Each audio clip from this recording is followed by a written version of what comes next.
Hey glossy girls, so today I'm going to talk to you about how I use disposable applicator wands to keep things hygienic when a customer is trying on LipSense. So we have two different types of wands that I want to show you. So one is from our warehouse and it has the stopper on the end, which is great because it's only going to go so far into the product. The other ones are from eBay, which are also really cheap, but delivery can take a while if you're getting them sent from China on eBay. So if you need these super fast, these are great from the warehouse with the stopper, or again, eBay, very, very cheap, especially if you're bulk buying. So one of my first tips is if you're using the wand and you're putting it in the product, I wouldn't just go and dunk this all the way in. I would actually tip my tube upside down and let the wand soak this way. Reason being, if you put it this way, I'm just going to show you what happens and you just put the whole thing in. Okay, it stops there. It doesn't go any further than that, so you're not going to lose it in the wand.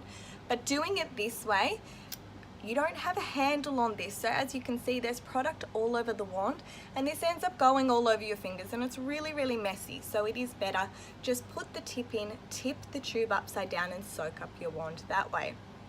If you have fairly small lips like mine, you can essentially get away with soaking up this wand really, really well and actually doing your 3 layers with just one wand. So you can see that's pretty soaked up with product, even all at the back. However, if I am dealing with 20 women at once, I have done launch parties, even one of my girls had 30 women at her launch, it was quicker to use cheap eBay wands, dunk and do 3 layers with 3 new wands if they needed it, just because it was faster. Another thing you can do to avoid using so many wands is you can actually tip some product out into a tube. So this is called an Eppendorf tube. I also got these off eBay, and you just pop the tube of the LipSense in there and you give it a shake and you will see the product does start to pour out. The only thing you do want to make sure with this is that you don't lose the ball inside your tube, because they have been known to fall out before. I've actually got a few tubes without the ball now because I didn't realize you need to check and make sure it's still in there. And you can see once it gets going, it just starts to ooze out. So that's another way you can do it too. And then they can double dip their wand hygienically without sharing their lip germs with anyone else. Sorry to say germs, but it is for hygiene purposes. You don't want to be sharing a wand with someone else. So that fills up like that. The other thing you can use as well is little tattoo ink pots. Oh, these also have lids, which is really handy to seal it. So the other thing you can use, tattoo ink pots from eBay as well, also quite cost effective. The other reason why I also like these little tubes as well is because if I'm letting someone try on LipSense, I need to give them a glossy sample to take away as well, so they can get the true potential and full staying power off the product without the protective gloss, and without being able to seal, protect, hydrate your color throughout the day. They're really not going to see the true impact and results that this product really does have. So I always give an empty little pot with my glossy sample so they can tip it into here. I also give them a clean disposable applicator wand, pop it in a little seal bag for them, and that way they can just top up their gloss for the day that way. Because if you open one of these, what are you meant to do with it once you've used a little bit of it? It's just gonna spill all in your bag and stuff, and no one wants that. So that's why I also love these little pots, and I do go through quite a bit of these.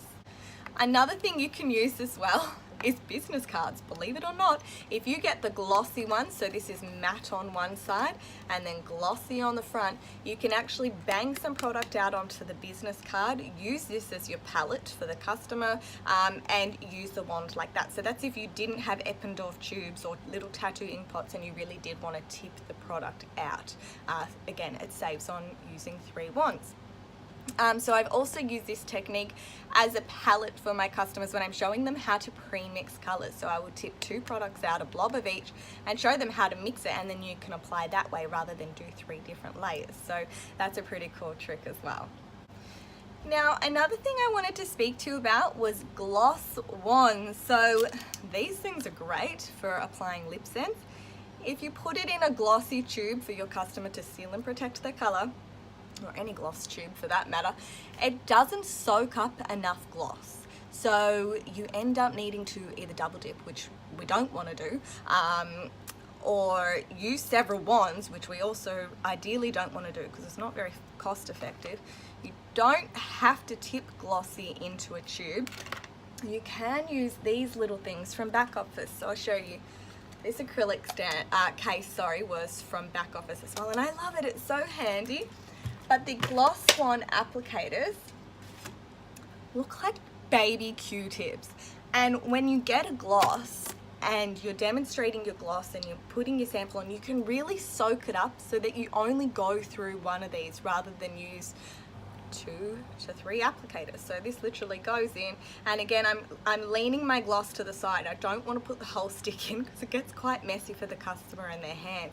And you can see I've got a good glob on there. Actually, I don't know if you can see that. Can you see that?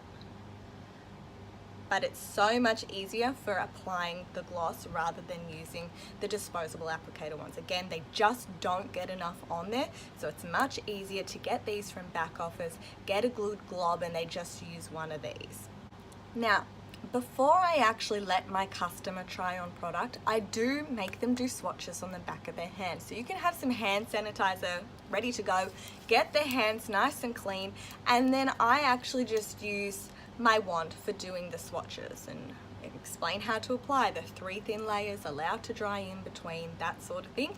So for that, yes, I do just use the wand. It's just the back of the hand, and like I said, if you've used a hand sanitizer, it really does make it that bit extra hygienic. And also remembering as well, there is a cosmetic grade alcohol in here, so that in itself does keep it sanitary too. Now, while I'm at this, I just wanted to let you know as well, when women are testing the products and finding the colour that they do or would like to try on their lips, they end up with a gazillion swatches on their hand. It can even go all the way up their arm, and then they can't remember what's what.